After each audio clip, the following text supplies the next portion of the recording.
What is up? Happy Friday. I know you were lost last week. There was no 8-bits, but we're back. We've actually been playing a lot of the same video games I think we've been playing for the last couple of weeks, but it's been a slow month, so today might actually be a different kind of 8-bits because I really believe, I gotta believe that we're actually going to open up the phone lines today and talk gaming with everyone. I'm believing. We had the same thoughts because I saw the email. I was like, well, Jeff's not going to be here. I haven't played anything except the same 2 games the past 2 weeks. I guess we're going to do phones. No, we're going to do phones. Always them trusty phones, falling back on them. But that's okay because, we haven't opened up the phone lines in quite a long time. It's been a while. But before we get to that, hello, welcome to another episode of 8-Bits version 3.2. I'm djWHEAT, joined, as always, by itmeJP. And Greenspeak couldn't be here today. He had an emergency work meeting come up. Of course, as much as we'd love that 8-Bits was Jeff's full-time job, it's not. These things happen. True. And he promised us that he was going to be contributing to the mini shows leading up to E3. And I promised him back that we would give him plenty of shit during the show. Yeah. I don't know what we're going to say, though. He's a nice guy. Damn it, Jeff. God. Well, that sucks. Now we're going to have to open up the easy, phone. like, it's so easy if it's Slasher. It's like, yeah, fuck Slasher. But you can't be like, fuck Jeff. Like, true. What has Jeff done that's so wrong? Like, hey, got business stuff. And, the other thing, too, is that Jeff was incredibly apologetic and emailed at, like, 7 in the morning, whereas Slasher would have told you 15 minutes after he was supposed to be there. So. Yep. Yeah. Yep. And then you got me, the jackass that shows up 10 minutes to show, and you're just like, well, I know he's going to show up. I just don't know when. that's the thing. It's like, I'm like kind of the same way. It's like, I might not be there, but you can pretty much count that I'm going to show up, or I will let you know ahead of time. Anyway, enough about that. Thanks for the heads up, Jeff. We appreciate it. JP, you were You took a trip last weekend. You had I did. Like a little family, but was this like it wasn't bachelor party, right? No. My brother's engagement party. Oh, engagement party. party. My brother had his fiance's engagement party. So it's actually before the bachelor party. There's still a bachelor party to be had. The best part about the engagement party for me was, one, finding out that I paid for it. Two was it was about halfway through. We'd probably been there for 2 hours or so, and my brother shouts from across the room, "Hey, you want to be my best man?" And I just look at him and I hold my drink up, and I'm just like, "Yep." And I just take a sip, and it was the chillest moment I've ever had in my life. Dude. Nice. And That's then awesome. Everyone around us was like, "You're just gonna ask him right here? Like, what are you doing?" Like, that's how bros do it, right? Yeah, exactly. That's how we do it. That's awesome. Well, congratulations. So now I've got to prepare a speech.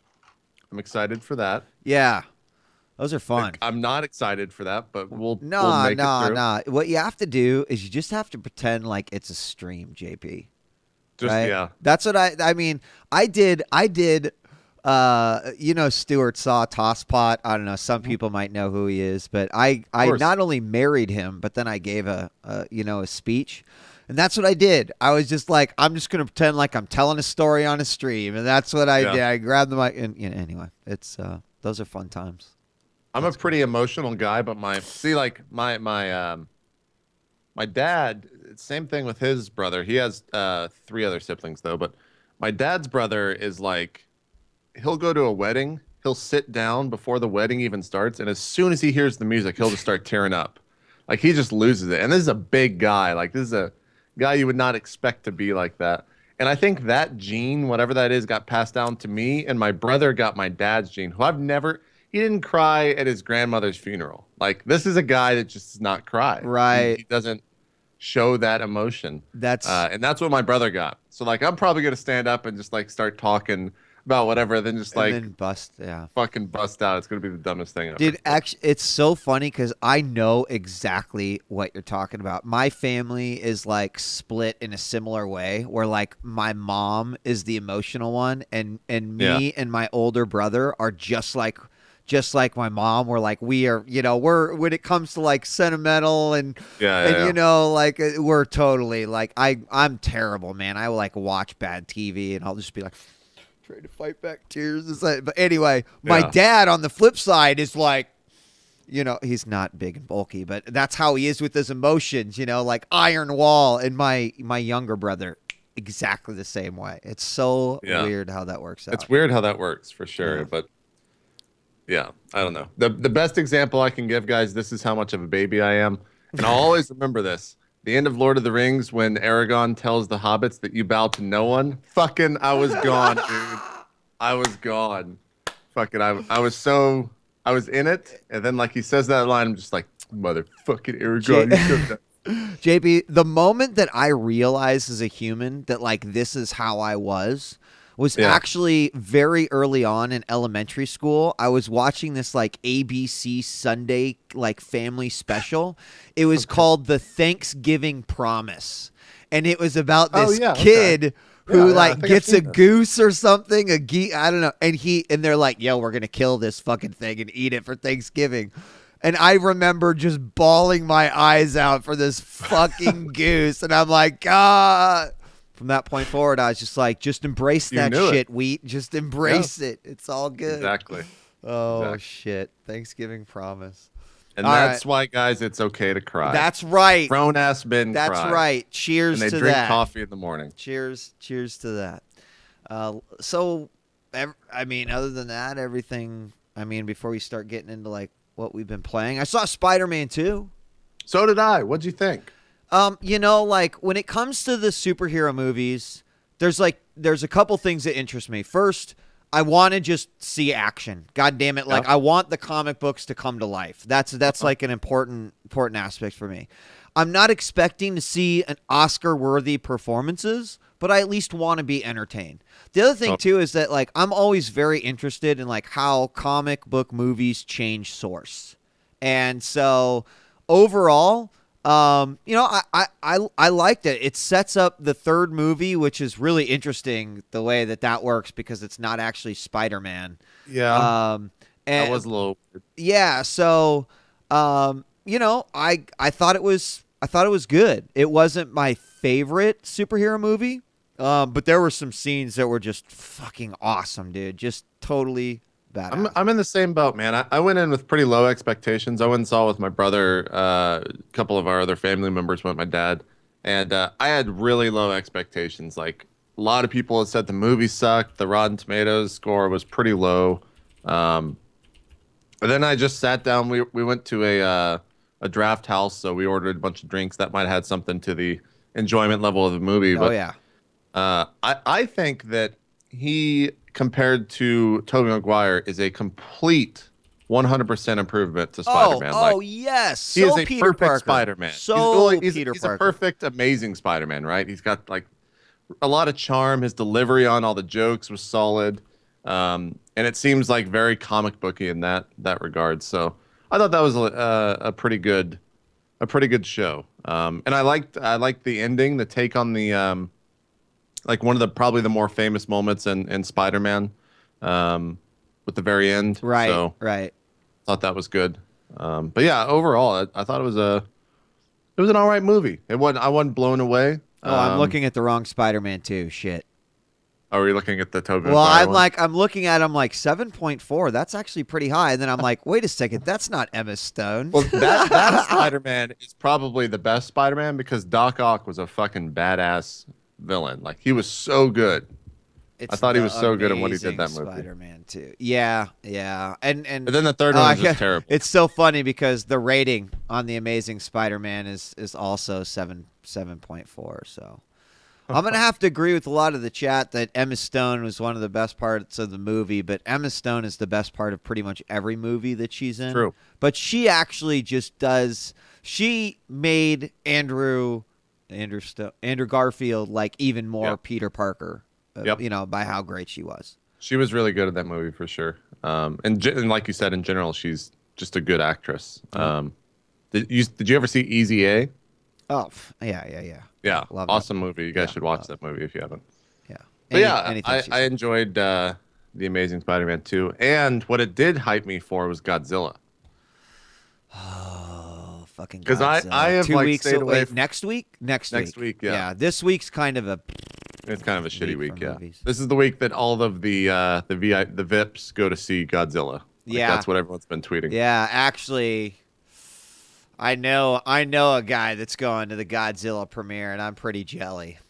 Yeah. Yeah. His name's Kevin Lin. And he's so fucking he's not even going just because he can. He's going because he's actually the biggest fucking Godzilla fanboy.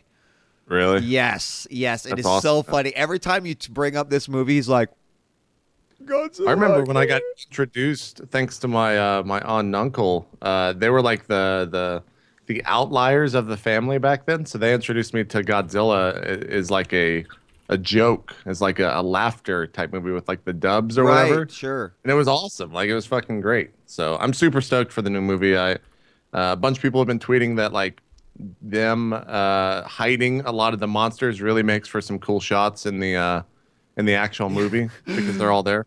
Kevin's like, I watched that trailer like 30 times. He's like, I'm pretty sure I've seen 5 different creatures. And I mean, they've done a great job. They did a great job so far. Oh, Neighbors does open, which looks great, but I can't take my kid to Neighbors. Yeah. So, I don't know. Yeah, May's a good month.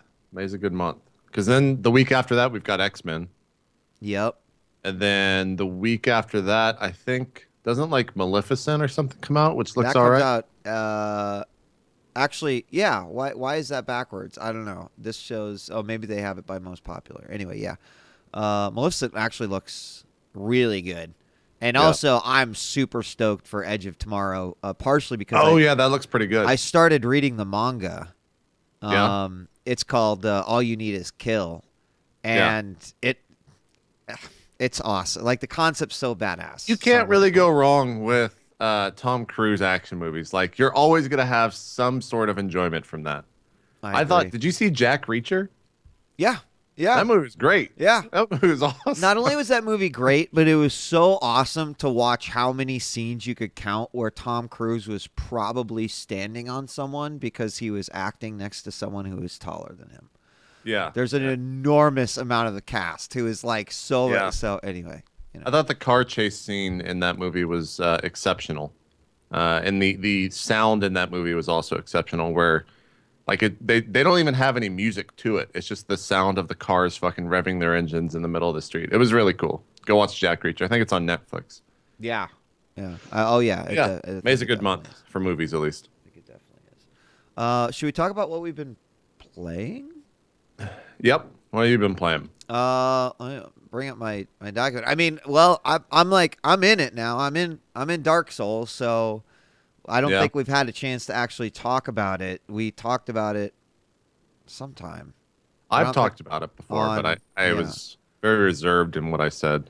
Yeah, so like first and foremost, and I think I PM'd this to you after my first 3-4 hour playthrough. I was like, dude, it's been too long.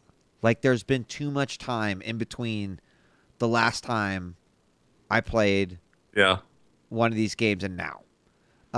So I went through this really interesting, like, hour and a half of sort of almost like being that guy who woke up with amnesia and then like slowly figuring out like, oh, that's right. Like this and then that. And then, so my first hour, in my opinion, was probably more difficult than I made it to be. Although I probably didn't die for like nah, that's not true. I probably died in the first hour. Once you get to all those weird bridges, I remember rolling off a fucking thing and doing something stupid. Yeah. So I actually appreciated that part of it. It got me like excited for Dark Souls again. And you know, like sometimes you play a game and you've played like for example, like any RPG I play these days, right? It's like I've played 1,000 Final Fantasies. So if your game just kind of is like a Final Fantasy, that aspect of it is not interesting to me. It's you know, it's a discovery, it's the new monsters, it's the story, etc. But for this, like, sort of relearning was really great. I really enjoyed it. Sort of getting my mindset back into, you know, Dark Souls combat, if you will. Sure. But I am playing as a mage, which has had both some great advantages and I think some disadvantages, as I am sure it is with every single class that you would be, that you would be playing, right? Like, I'm Yeah. sure there were bosses that I took down that were probably really difficult for Melee and vice versa. But I think I'm about 5 bosses in. I'm fighting the 3. Okay. How many times have you fought them? About 4. So And the last first night, time, by the way, I don't feel like it counts. Oh, well, the first time you see that boss, you're just like, oh, let me just jump down right away. And Oh, then well, you're like, no, what wait a happened to minute. me, I walk into the room and I'm like, what? I see 3 health bars, but I don't realize that the one guy spawns right behind and then he you. just swipes. And he's Yeah, just he like, swipes fuck you, wheat, boom! And I'm like, and then I'm running around like, ah. Anyway, so So last Friday, I've been playing with Sean on his day off. He was on that boss for, I think, 4 hours, and he's playing as Melee. I felt so bad because last night it was like 2 a.m. and this is my bad idea disease. It's like, yeah, it's 2 a.m. Let's start playing Dark Souls, and I was up till 7 playing. But I got in, and got to the boss. I wasn't expecting to beat him. It was the first time I had saw him with Mage, and I had beating him the first try. And I'm just like, I'm so sorry, Sean. Like, I feel really bad. That's rough. You spend 4.5 hours on this shit, and I just like go in and one-shot it because I feel Mage, once you get spells, is actually easier than Melee. On that do you boss, still use a shield? Yes. Okay. I have I won't say which shield I'm using, but it's 100% physical reduction, so I don't get hit as long as I have my shield up. No HP reduction. Why wouldn't you tell us what shield that is? Because I don't want you to know what it is. Okay. All right. If I say what it is, you can go get it. Oh. Like, it's accessible to you right now. I see. And I've got 5 spell slots now, so I have a lot of magic instead of, I think, like 3. I do as well. So, like, do you just what do you have equipped? Like, I'm using 2 soul arrows, 2 greater soul arrows, and then the great heavy soul arrow, which is 10 uses, which is like the big damage. It's like the 300 or 400 damage, and it works fine. Like the normal soul arrows will like just kill a normal mob in one hit. Right. The big armored targets will have to use like a greater one or just spam the small ones. The only time I died last night after that was there are some enemies after that, which people will know who watch my stream, that I refer to as Bob, and Bob snuck up on me, and it was not fun. I died.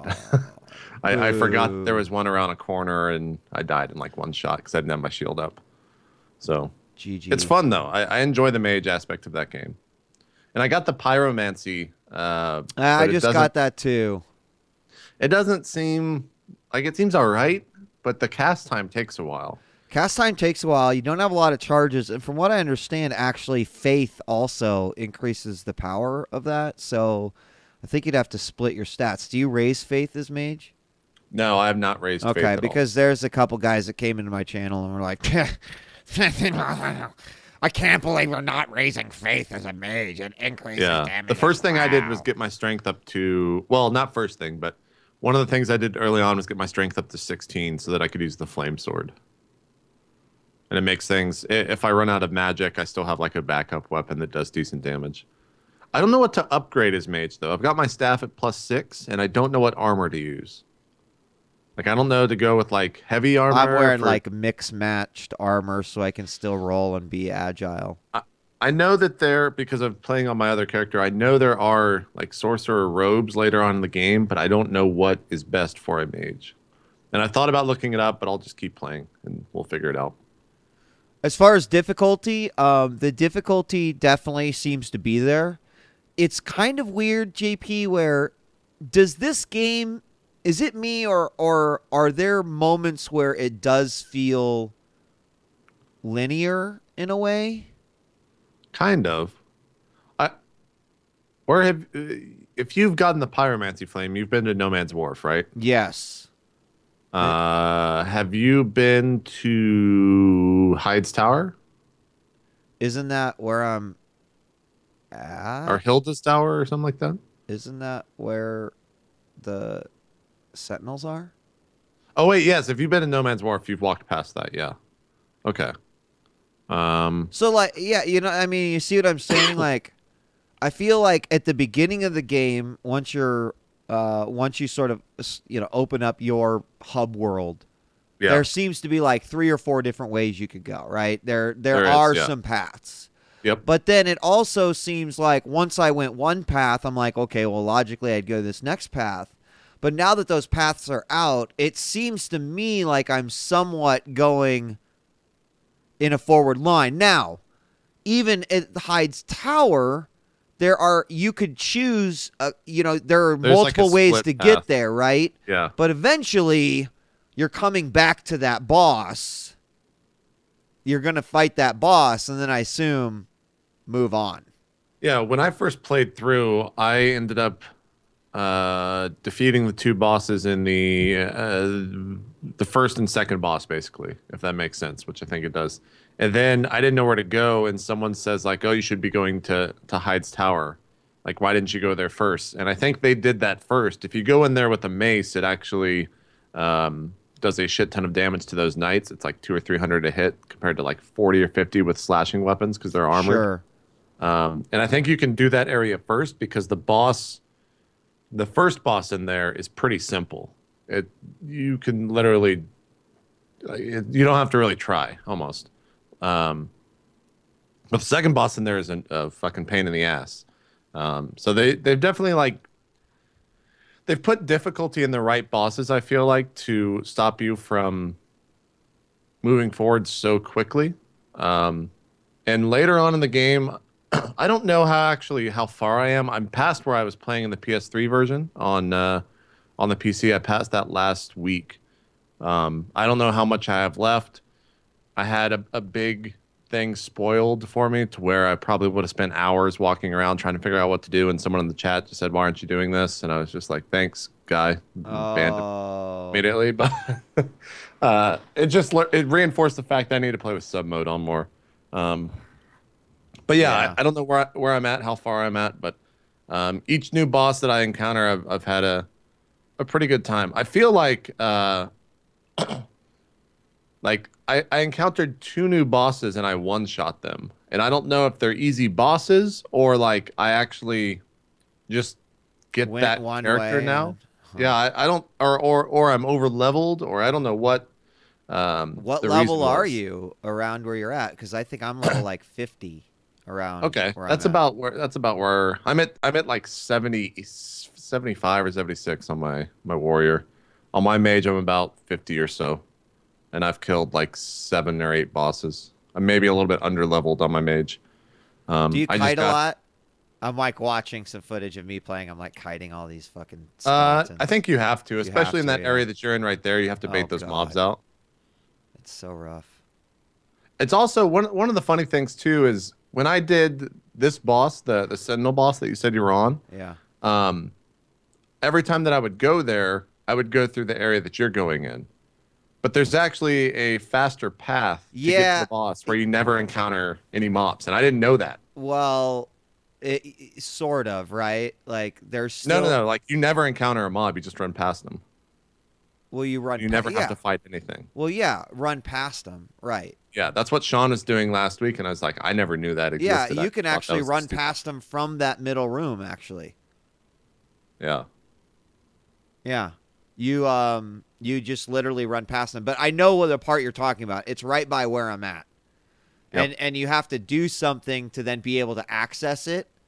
But you want to know what?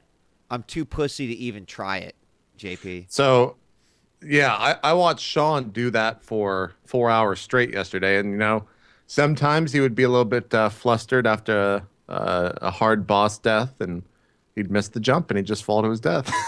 He'd be like, well, let's do it again. Because, like, you're not gaining souls, so the risk is just like, oh, I have to make that run again. It's not like you're dropping a lot of souls, but... Yeah. I'm going to be playing more again today. I think Sean's doing his day off, and I'll be joining him after 8 bits, so... Awesome. I will continue on. Every new thing I find in that game, I enjoy it even more so, and I get more excited to go back through with my mage. I mean, it's It's like it's solid. It's exactly what it needs to be as a game. I'm so happy with it. Like it's the first time in a while where I'm really happy with my $60 purchase, even though it was actually cheaper. You know, I'm very, very happy with it. I could actually see myself doing what I think a lot of people are doing, and that is playing through as like a different class or with a completely That's what I'm doing. Yeah. different way. Yeah, I think that I don't know. Having knowledge of what you need to do and kind of how to defeat everyone, it almost seems like that would be a really fun thing to do. So it's something I'm considering. And that's a first for me too. Like with all the other Dark Souls games, I never wanted to have a second character to go back through it all. I don't know whether I'm just more interested in the game this time around or what, but like I'm still having a shit ton of fun. Like it's very rare for me to start a game at 2 a.m. and play till 7 a.m. and lose track of time. That's a single player experience to where I don't even like, and actually the other thing this game does a really good job of is setting like the mood, right? It does a very good job of making it seem like a fucking desolate, lonely ass place that you're in with the sound and with the music and everything like that. I'm really glad I ended up getting the special edition, so I have the soundtrack because it's great. It's good. It's really good. Yep. It's not something I'm going to listen to like in the car while I'm driving, but if I need like a good mood, I'll listen to it. What about you? Well, apart from Dark Souls, I've still been playing ArcheAge, which maybe that speaks to the game because it's been 2 weeks now. And it's in beta, and it's going to get wiped, it's an right? alpha. Alpha. No, the alpha server is actually going to become the PTR on launch. So those characters will be around forever. They're just going to be less important or not as... They won't be live characters, if that makes sense. So I'll eventually have to re-level, but it only took like 35 to 40 hours to hit level 50. It was not that bad of a grind. Granted, I was so far ahead of the curve that I was in the zones by myself pretty much at that point. Right now, a lot of the guild members that are going through the zones are getting constantly ganked by groups of 15 to 20 people, and I can see how that can be a pretty big fucking annoyance. So what's key? You're 50. Yeah. What is the draw now? The one of the biggest things with MMOs these days that I think is a critical flaw, and there's no way to really solve it from a developer standpoint, is like the idea of knowledge and the idea of knowing what to do. This game doesn't have any of that because it's been out in Korea and it's been out in Russia. And a lot of the systems are just like you figuring it out in game. And that's one of the most enjoyable things about an MMO that maybe a lot of people don't realize is when you're playing WoW, there are actual mods out there that I use because it just makes things so much simpler after you've done it 20 times. That literally just puts an arrow on your screen and says, go here. And when you get to that point, it says kill 5 of these and you kill 5 of those. Then you look at the arrow and it says go here and you go that way.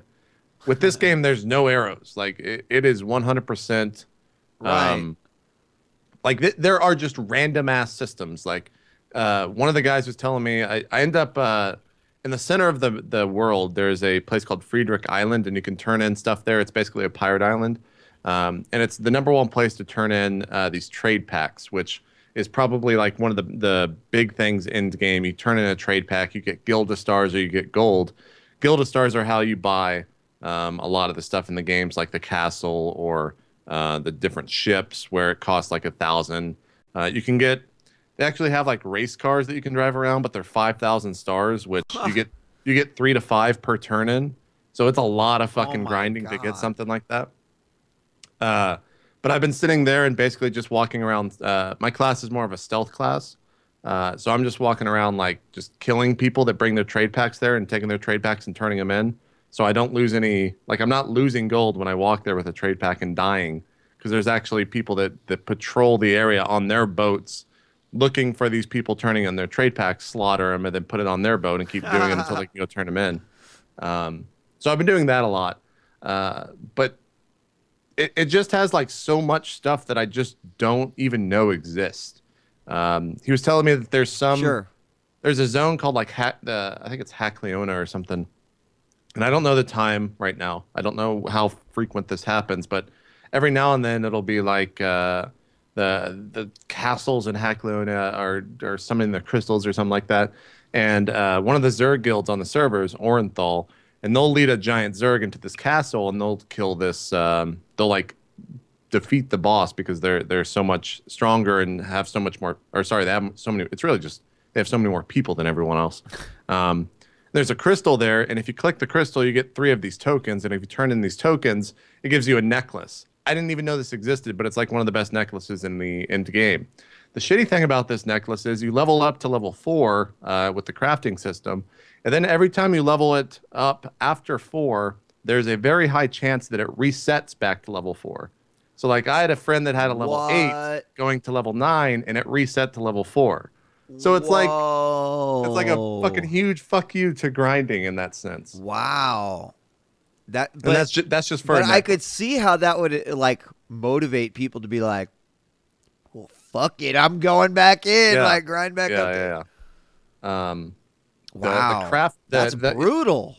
It is. The entire end game is also crafting oriented, where the best armor in the game is crafted, best weapons in the game are crafted, but it takes that. a lot. It takes a lot to get there, like a shit ton. And it also has luck involved where crafting system works. You first craft a level 20 item, and that can be any quality, right? It's the first craft. Whatever quality you make, then the next item, the level 24 item that you produce, is always going to be that quality or better. And it uses the previous item. So if you're going to craft a level 50 item, you have to start back at level 20, no matter what. Oh my gosh, okay. So what you do is you go 20 to 24. If you get a green, then you craft 24 to 28. If you get a blue, then you keep going. If you get another green or a gray, or you get another green, then you stop. Because you want to get to blue before you hit the 30s, because that's like where the armor's actually starting to get good. A level 34 blue is better than a level 50 quest item. So it shows you like how bad quest items are at the end game compared to the actual crafting. I've gotten lucky and gotten 5 uniques, which is, it goes gray, green, blue, epic, something else, unique, celestial, mythic, heroic. Oh my god. There's like 9 different item variances. And when you start crafting celestial, it actually announces to the server that you just crafted that item. So is there some sort of a built-in auction house, or how do like vendors work? Yeah. There's an auction house in the game. Crafting is kind of grindy in the sense that all of the mats that you get, like all the different professions interplay with each other. So you need something from here. To craft armor at my level, I need a dye from an alchemist. And you can do every single profession, but the way it works is once you get a profession to 10,000 skill level, you can then specialize in that, and it goes, you can have every profession, then you can do something in 5 of them, you can do something in 3 of them, and then you can do something in 2 of them where you're like super proficient in those 2. Okay, and that's like yours, but you can still do everything else. And also, this is all based on a labor point system that when you run out of labor, you can no longer do anything when it comes to crafting because it all uses labor points. So it restricts you in that sense. But other people still have labor, and they can still craft these things for you. So if you're looking to grind something and you want it done that day, you can hand someone else the items and have them craft it for you. Huh. It's very... there is a lot of, like, Ultima Online in this game. Yeah, it sounds like it. Couple complaints about the game. I think the jailing system is a little bit stupid because, for example, you've experienced it, or I have gone to jail. I have gone to jail. Really? For 47 minutes, it was in jail. But that was purposefully because I was trying to get my my crime points up. What I was doing was sitting in the main town and dropping meteors on the auctioneer with like 300 people standing around it. So then it would just drop this meteor on all of them, kill a bunch of guys. But anytime you do damage or anytime you kill someone, a blood stain pops up right below them. Right. So then here comes like the fucking piece of shit that just walks in and like spams F and starts reporting every single thing. And anytime you get reported, you see that you've earned 1 crime point. So like, for example, Elohim was doing a giant trade run. He had like, I don't know, 60 plus people turning in trade packs to that center aisle, and they're all of the same faction for me. So I got a meteor off, and it spawned like 60 bloodstains right below all of them. So then, since I didn't kill anyone because they just killed me right afterwards, everyone just reported those bloodstains, and I end up going to jail the next time I die. So it's like, I don't the jail system just seems. What you were literally doing nothing in jail for 47 minutes? Well, it was like 3 a.m. in the morning, so I just alt tabbed and walked away and woke up the next morning and I was out of jail. You can break out of jail, but you can't use abilities while you still have the debuff. Oh, I see. So it still penalizes you some. I see. That's so crazy. It's interesting. It makes me want to be a pirate more in the game. You can break off once you have 3,000 crime points and join the pirates. That means that you're kill on sight to both the east and west factions. Even the guards, like no one will talk to you. You have all those NPCs available to you to access the auction house and to do all the crafting, but there's no jail system. So you can just do whatever the fuck you want and you won't have any repercussions for it. Sounds like it could get crazy. It will, because at the same time, people can create their own factions. So a guild can literally say, we're big enough, we're badass enough, fuck the East and West faction, we're going to go become this faction. It takes a lot of gold and a lot of resources to do that. It's like 26,000 gold in-game, which a lot of that is just in resources. And to put that in example, I had 180 gold when I hit 50. So it's a lot. And it takes a lot of actually getting mats to do something like that. But then I've been told that when you create your own faction, you set your alliances with who you're friendly with and who you're not. Whether that's a guild, whether that's a guard in a town, whether that's a certain port, et cetera, et cetera. So it can definitely get pretty crazy. We did our first dungeon last night. It was like a level 50 dungeon. The bosses are pretty difficult. There's definitely a couple gear check bosses that we'll eventually just have to return to. I don't know. It already has so much more content than any other MMO that's like coming out. What's the server pop like these? Like, do you have any idea? I want to say that there's around 4,000 to 5,000 people right now concurrent on the alpha server. They've come out and said that servers are going to be able to support 15,000, which is a lot for MMO servers. Most MMO servers idle around like 7 to 8K at max, and then they put a queue time on it. Right. But that's a shit ton of people on the same server. And it really, I want to see what it's like out on the open sea when you have that many people, because then ship battles are going to be super frequent. I was just looking at one. Trade runs are going to be even more stolen. Like, it'll be really interesting to see how that works. And when are they talking about releasing and whatnot? They haven't really said. It's going to be out sometime in 2014. I think they're only doing beta weekends. They're not going to do a full-on open beta. They might actually. Again, they're being kind of not hush-hush. They just haven't said anything about it yet.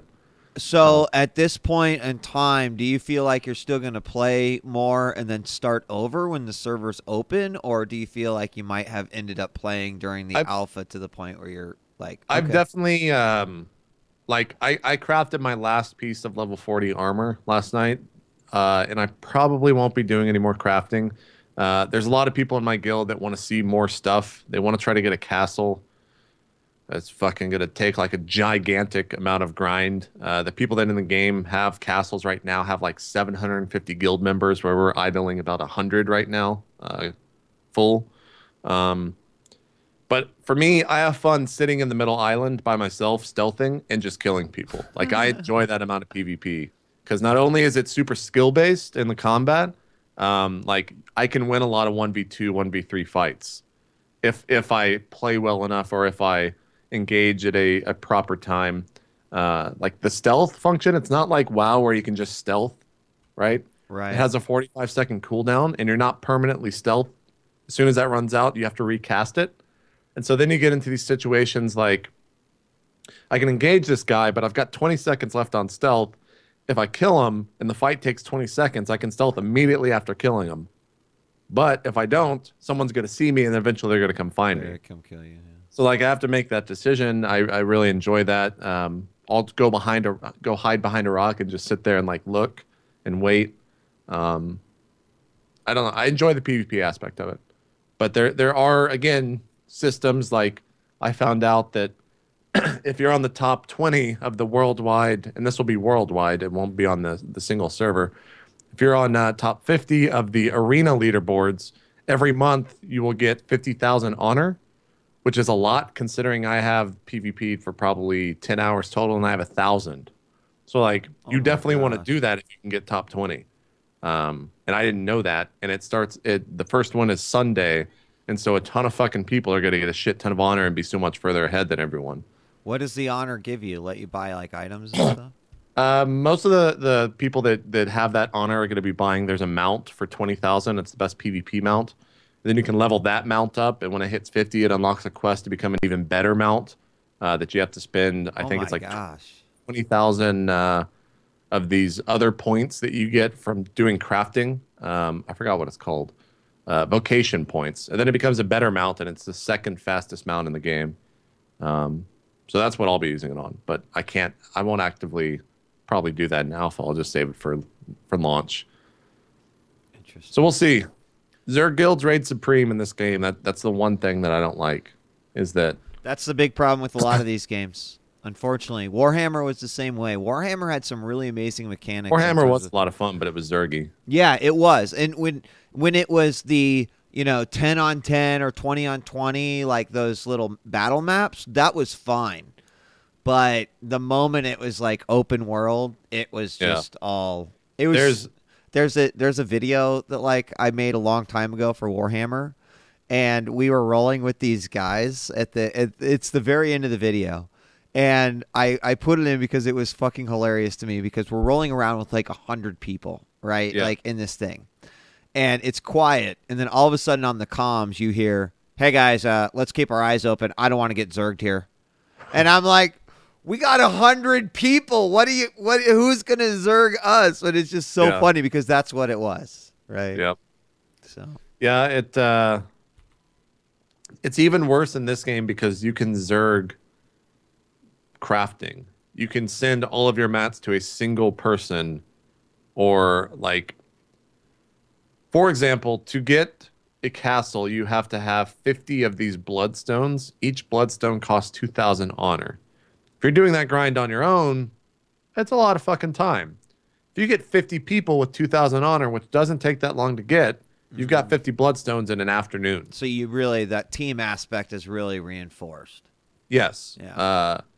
So much so that like right now on the alpha server, there are like 4 or 5 gigantic guilds, and then there's a lot of like outlying guilds that have really good players, but you can't do much when it's 8 versus 60.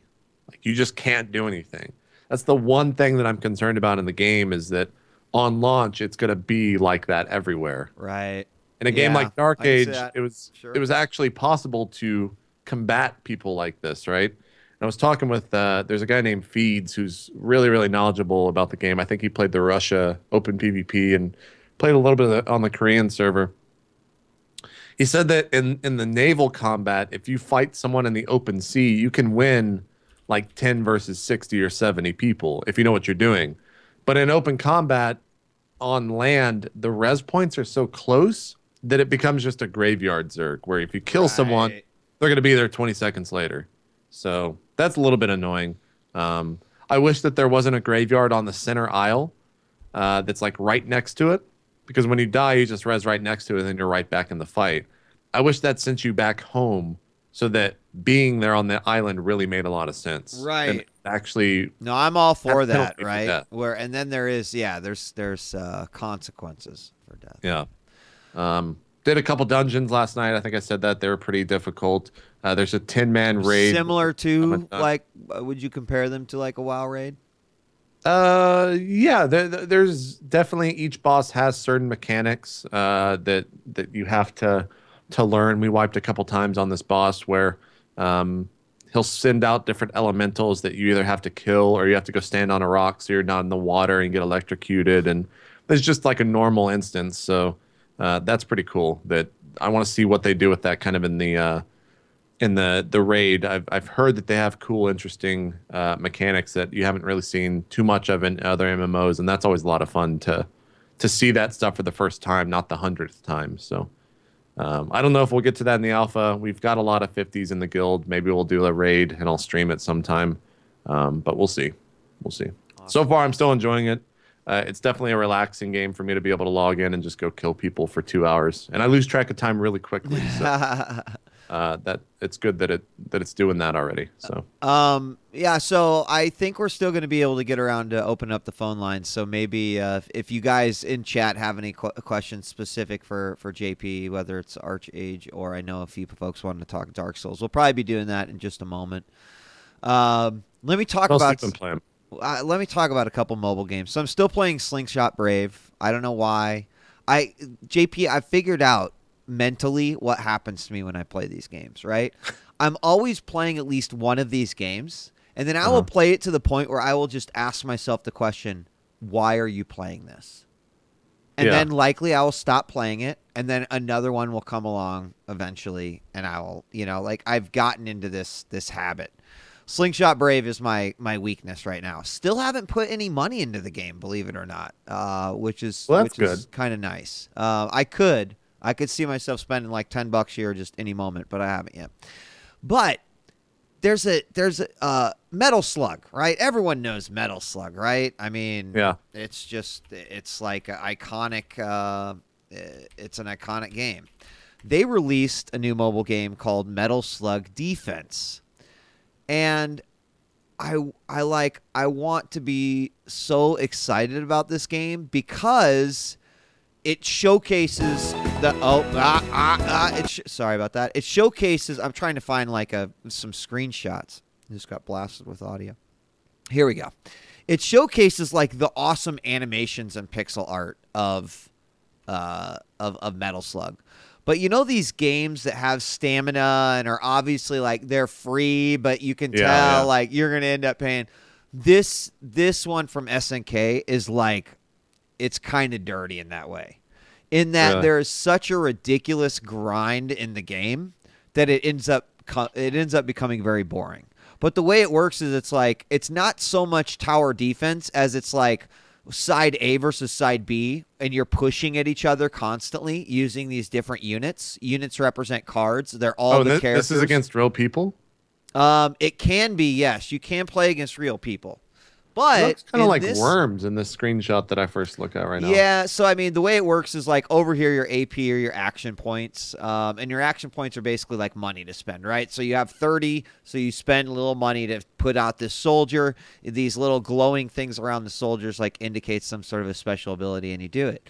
At first, I'm playing through on the first day. I'm like, God, this is really cool. They like capture the awesome animation, and the death animations are awesome. It's cool. And then, like, as I got my first few cards and shit, their, like, weird grinding mechanic is, you know the POWs from Metal Slug? They're, like, the bearded guys that are always in ropes, and then they give you, The way it works is, like, you play through a level, and then randomly, maybe you rescue a POW. So what they do is they just have you constantly grinding old levels to try to unlock like the special ability you get if you get all the POWs. Here's where it's fucked up. I played one like stage, like the basic stage, to the point where it was just so boring because there was like 3 easy guys that I had to kill. And I played it like 20 times before it finally unlocked this POW. And I'm just like, dude, like I'm not gonna do that. You know, it's like it is forced grinding. And so it just really bums me out that they have such an awesome franchise and a cool concept.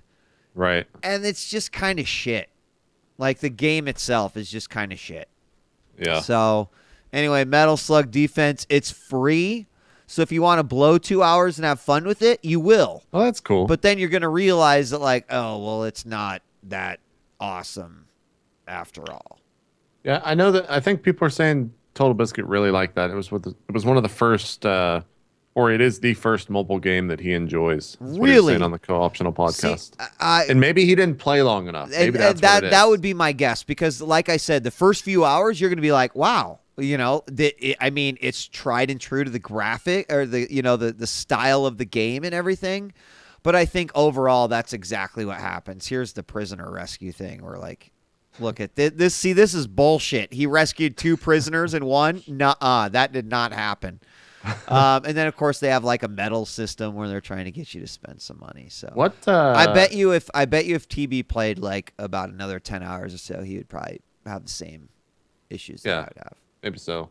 If you're okay with moving on, you have Soul Calibur Unbreakable Soul. Yeah. And this is a mobile game, right? Is that correct? Yeah, this is another. Yeah, it's another one of those. I think I've heard about this. You know, in this whole world of, hey, let's just take our franchise and let's just put it into a mobile game. Yeah, let's just do it. Like, there's been some really bad attempts. So what is it? Unbreakable Soul? Yeah. So it's a digital card game. No, it isn't. It's a digital grind game that wants you to spend a lot of fucking money is what it is. Basically, the way that this game works is that it has a full-on 3D engine, right? Okay. Like, real nice, sure. Pretty surprising. Like, it makes me wonder, God, I think they could actually, like, pull off, they could actually, like, pull off a Soul Calibur game in this. Whoops. But JP, all you do, I'll bring up screenshots so I can like properly. All you do is press these little buttons down here, and then it activates the move on screen. But there's no true like strategy to it at all. It's almost like button mashing, but you're just matching these things and then executing the moves. So where it gets, yeah. So this game is an awesome example of how to like. It looks like Virtua Fighter. I don't even know where to start with this game because I wanted to love it so much. I'm like, oh my God, I love Soul Calibur. Let's see if this is cool. And it's so overly complex and just fucking dumb in their philosophy of a mobile game. I don't get it. I don't understand. It looks great, but it's like I don't know. Everything in this thing you have to go through like 20 menus to do. To like upgrade your sword, you have to go through 20 menus in order to get to this part and then do this and that. It's just got a bad interface. It's just fucking bad. It's just bad with an awesome 3D engine and Soul Calibur thrown on top of it. And that's what makes me so angry because it's like, dude, the engine and the look of the game is so sweet. They could have given us some sort of real Soul Calibur game, and instead they gave us this piece of shit. Is it Namco that does Soul Bandai Calibur? Namco. Yeah, they've kind of, the past couple of, I used to be a pretty big Soul Calibur fan. I think in the fighting game community, it's regarded as not one of the good ones, but I enjoyed it. But the last couple of releases that are actual like the full games have just been kind of the same thing over and over. I feel like they need to do something with that brand instead of just making Ivy's clothes less and less there. Right. Here's some pictures. Thrilling combat made simple with a sleek one-finger system. This is supposed to sell you the game, okay? These I love when like the Japanese and the Chinese and the Korean games do this because a lot of times you get English, but a lot of times you're going to find out why you wouldn't want to play the game. Expect all your SC favorites, which is true. Expect to pay for all of them. Just letting you know. Create original characters, and you start with 3, but you get to choose from Killick. Let me guess: Siegfried, Killick, and Taki.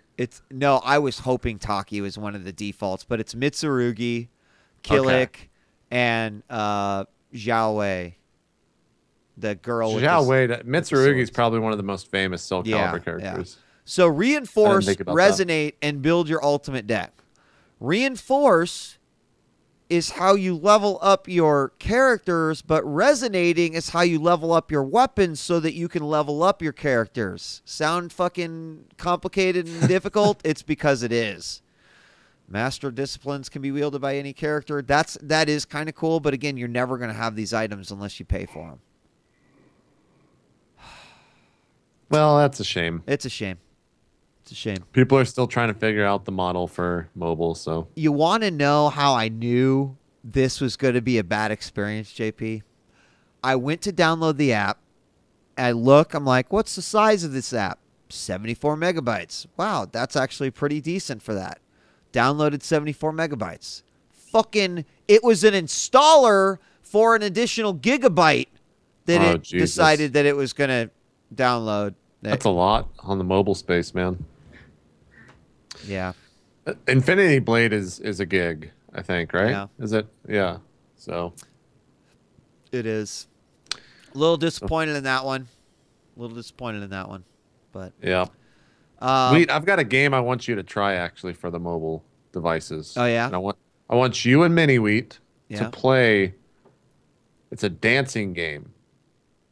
And I forgot the fucking name of it. Let me go real quick. Is it the one that's like Just Dance where you set up your iPad and you actually mimic the... I'll find it here. One sec. The bomb a giant bomb did it recently. It is called...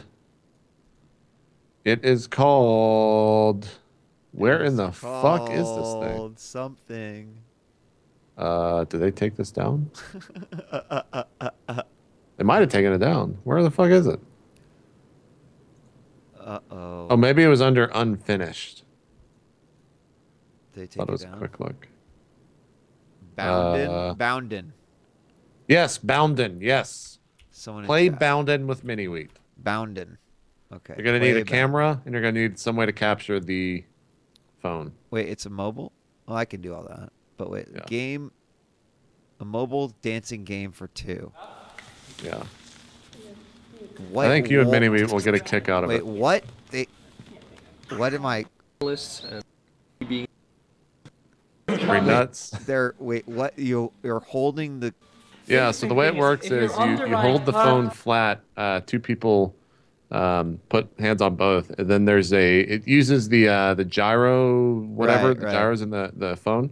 And you basically like move a little dot around on a sphere or around on some sort of thing, and that like you twirl your partner, and like you'll have to move appropriately around the room and stuff like that. It's kind of a cool idea.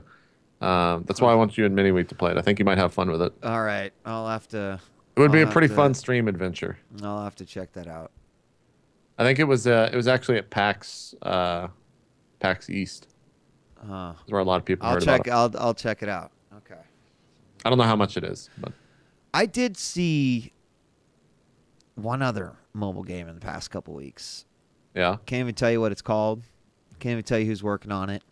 But I can tell you that in the next couple months, there are actually going to be not one, but 2 really fucking cool tablet MOBAs that I have actually played, that I am quite impressed with.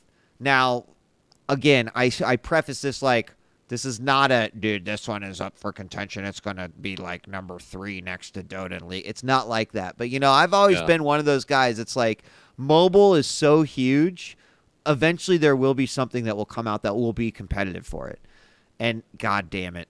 Like, I'm just blown away at what some of these guys are pulling off. But in one JP, in one of them, all of the spells are touch, like they all focus on touch controls. So for example, in this one, there's a frog and he has this ability where he spits fire, and instead of like spitting a straight line, when you activate his skill, you actually draw a path that you want him to spit on, right? So you can, like, it takes every single type of skill shot like that, and it kind of like crazy puts it on crack by giving you this like crazy freedom with touch Couldn't controls. That be overpowered?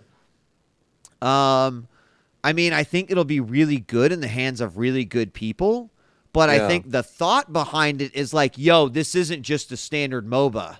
This is like a MOBA where like the skill ceiling is there because someone could be really good with the touch controls. It's kind of awesome to see. Interesting. Yeah. It's gonna be cool. And as soon as like we could talk about them, I'll definitely do more. But anyway, maybe I'll check that out. Yeah. Did you play Child of Light at all? I didn't, but Child of Light caught my eyes at PAX so many times because our booth was right across from Ubisoft, and they would play it on their rotation. And I always be like, "What is that game? What is that one?" But I haven't played it yet. I'm on the fence right now. I've pulled Twitter and I've watched a bunch of reviews. It seems very divided. A lot of like the general idea of the game that I've been getting a lot of, or general review of the game, is that looks really awesome, looks fantastic, looks like a fluid watercolor painting at all times. Apparently everything is spoken in rhyme in the game. Really? And a lot of people say like that the rhyming is really like 4th grade level rhymes, and there's nothing really. Oh. It is called Child of Light. Yeah. There's nothing like tricky or unique about the rhyming. It's just very like basic. And they've also said that the fighting is pretty generic. So I don't know, but it's only $15, right? Like, it's not too much. I think it's a 10-hour game or something like that. Is it? Oh, okay. And it's like, it's an RPG, right? Yeah, it is. And I might try it this weekend. I'm kind of looking. Oh, it is for on PC PC and Wii U. It is. Oh, and everything. PC, Wii U, 360, or Xbox One, and PS4. Yeah, I'm gonna. This looks like one. Someone in chat just called it a platformer. I don't. Maybe not. I don't know. Like I've heard people say a bunch of different stuff. And it's got like a 80 Metacritic, so that's not bad. No, right? It must have something good about it. That's pretty good. I like their website. Kind of cool. Yeah. Should we take a quick break, and when we come back, I think we'll just open up the phone lines. You know, like there's we can some have things, them introduce the news. Yeah. There's some things we're definitely going to be talking about, but when we return, we will go ahead and open up the phone lines, talk about some gaming news, and the second hour of 8-Bits will continue here in just a moment. Thanks for joining us. We'll be back with more after this. Don't go away.